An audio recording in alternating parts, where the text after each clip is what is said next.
Okay, to make this little pumpkin, you're gonna need a ScanNCut machine and all the accessories, a 5-inch styrofoam ball, a big piece of orange felt. You'll probably need about 5 of them. Also a piece of black felt and a tiny little piece of green felt. That's just for the leaf, so it doesn't need to be that big. And then grab some T-pins and hot glue, and then also your little embellishments, the cinnamon stick, ribbon, anything else you want to add. So first I'm going to go into patterns and those basic shapes, and then find the circle, just right there. And you can change the size. Now for the bigger pumpkin I made, I did 4 inches by 4 inches for the circle. But for the smaller pumpkin, I'm going to do it down to 2 inches. So you can just hit either this minus sign or that minus sign. They're both linked together right now.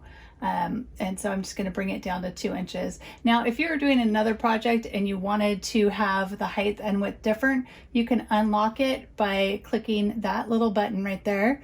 And now when I change it, it just changes the width, not the height. Okay. So let me link these back up again, kind of make them the same size, and then hit that button again, and now they will be linked together. Okay, so a 2-inch circle. Now for the number, I'm going to need a whole bunch of these. So I am just going to click plus a whole bunch of times. Let me see if that'll work right now. Okay, so it looks like we can fit some more on there. Now you're going to need to make how many will fit onto your piece of felt. Mine is 12 inches long, but it's not 12 inches wide. So I'm going to fill up this row with 3 more, and then I should be okay. So I'm just going to click on one of those circles, click edit, open object, and then this little plus sign at the top. And so I'm going to choose 4 right now because that's including the circle that is selected right now. So we'll click OK, and we have those, and they're all stacked in front of each other. Now I can painstakingly move them one at a time, or I can just click OK, OK. And now there's this little square at the bottom with a bunch of little shapes on it. So if you click on that, it'll give you a choice of how you want to arrange those. These are circles, so you can't get very fancy with that. So I'm just going to have it be in rows, and it puts it in rows. So I'm going to say OK, OK, select, cut. And then I want to double check all my settings. I'm using the auto blade again. So this blade will automatically adjust to the material I'm cutting. So it doesn't matter if I'm cutting vinyl or I'm cutting this thick felt. It will work for both of those. Okay. So I need to check my settings though. The pressure is automatic. The speed's at 7. Your speed isn't really relevant. It's just how much time you have, I guess. And the half cut is off. So that's what you want to check. If I was doing vinyl, I would want that half cut on. And I'll explain all about that in my vinyl videos, but we're back to felt this time. So we need to load our felt onto our mat. Now this mat is a used standard mat. If I get it in the right light, you might be able to see all the little tiny cut marks on there. So it's kind of sticky still. It's still got pretty good stick. You could always test if your felt sticks to it and doesn't move. Mine seems to be doing okay, so I'm going to try it without a fabric support sheet. But you want to make sure that you remove the price tag on the back of these, because usually there's a paper price tag. And then let me close this door so I can stick this on better.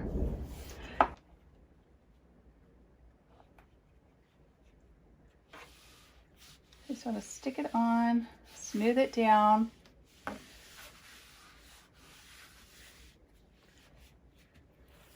Okay.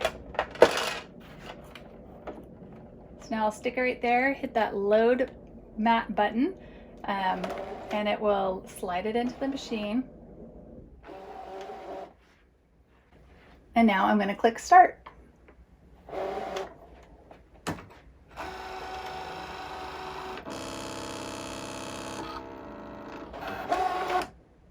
Okay, it popped up with an instruction to do. It says to adjust my scanner level to position 2. So over here on the side, Let me rotate this around, maybe you can see it. So over here on the side is the scanner level, and it wants me to put it at 2. And that's going to raise it up because this piece of felt is thicker, so it needs to be able to slide under that scanner. Okay, so now that we've adjusted the scanner into the correct position, we're going to click Start.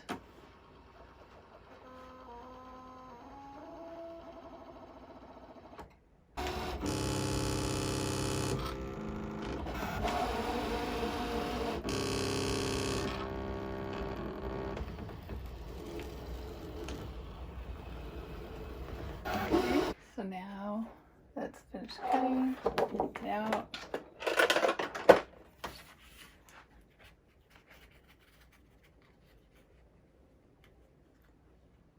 You may have a few little fibers to trim off, but go ahead and pull all those off and then we'll get to sticking them on our pumpkin. Okay, so now we want to cut out the leaves for our pumpkin. So go into patterns and again, basic shapes. And then we're going to scroll down to find this little leaf pattern, this one right there. Okay, so it's kind of football shaped, so to speak. So remember, it's coming off of our little cinnamon stick, so it doesn't really need to be that big. Okay, so I'm going to make it 2 inches high and just about 1 inch wide. Okay, so again, we'll just load in our mat.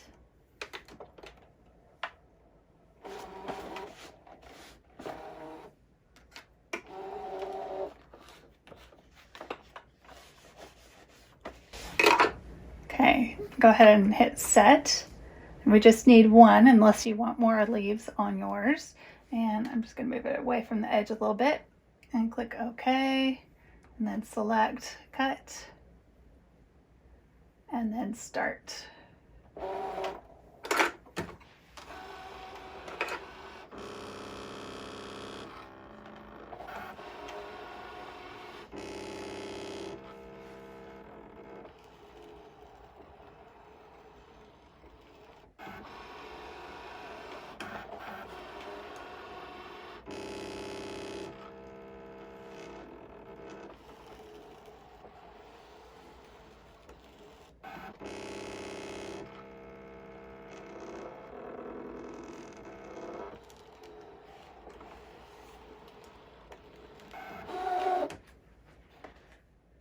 Okay, so it's finished cutting.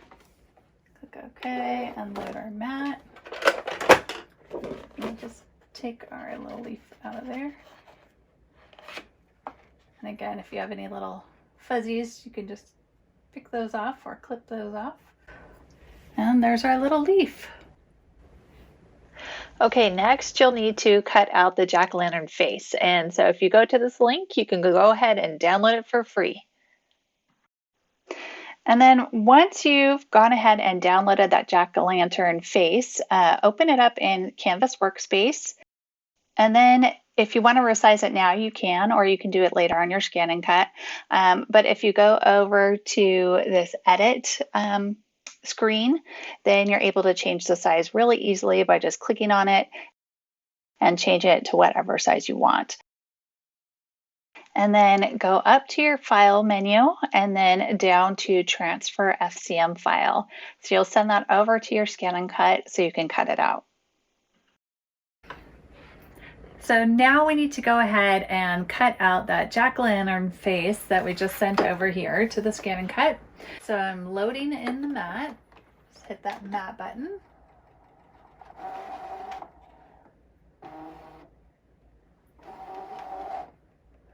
And then hit retrieve data.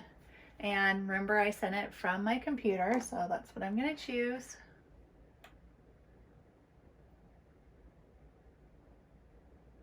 And there is my jack-o'-lantern face. Now, if you haven't resized it on your computer, you can go ahead and do that now.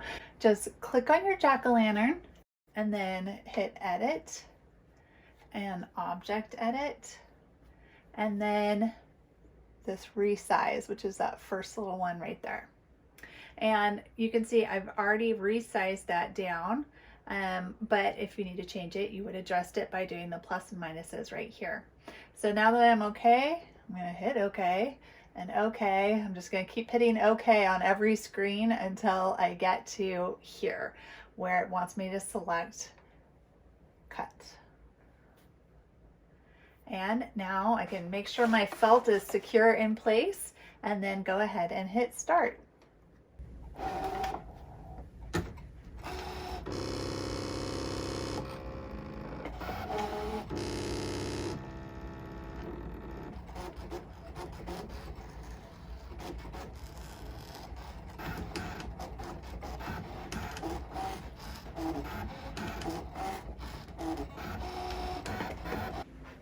Okay, so you're going to take your styrofoam ball and you're going to chop off the end, and that way it'll sit flat and won't be rolling all over the place.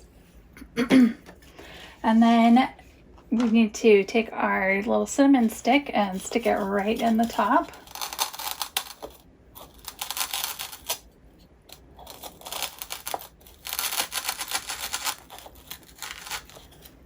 Get it in there good. If you feel like it's a little loose, you can always take it out, drop some hot glue or some other adhesive down there, and then stick this in and it'll keep it in place.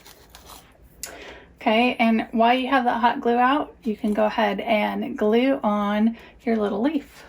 But I'm going to save that to the end. Okay, and then you have your little circles. Now, for the big 4-inch ones that I used on the big pumpkin, I folded it in half and folded it in half again, and then stuck it into the pumpkin with a little pin.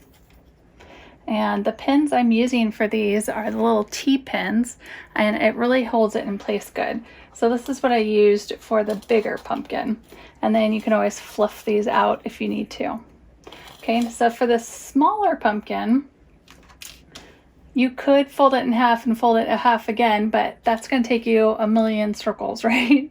So I'm just going to fold it in half and then go like that.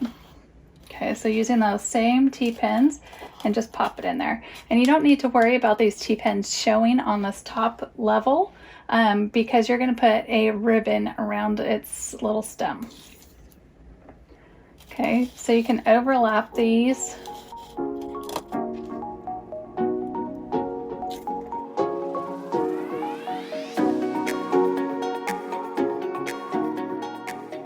Okay, so that's our first row. Then we're going to do another row.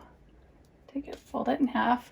And this time I'm going to go in between these two. So just flick them up a little bit, fluff them up, and then take your pin and kind of tuck it under there. So this row, you do want to hide your pins underneath the layers from the top row. Okay, and I'm just going to keep weaving that all around my little pumpkin until it's complete.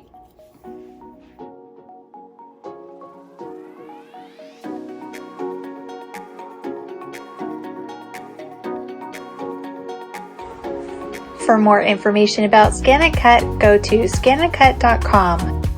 And for more ideas and inspiration, visit erinbassett.com.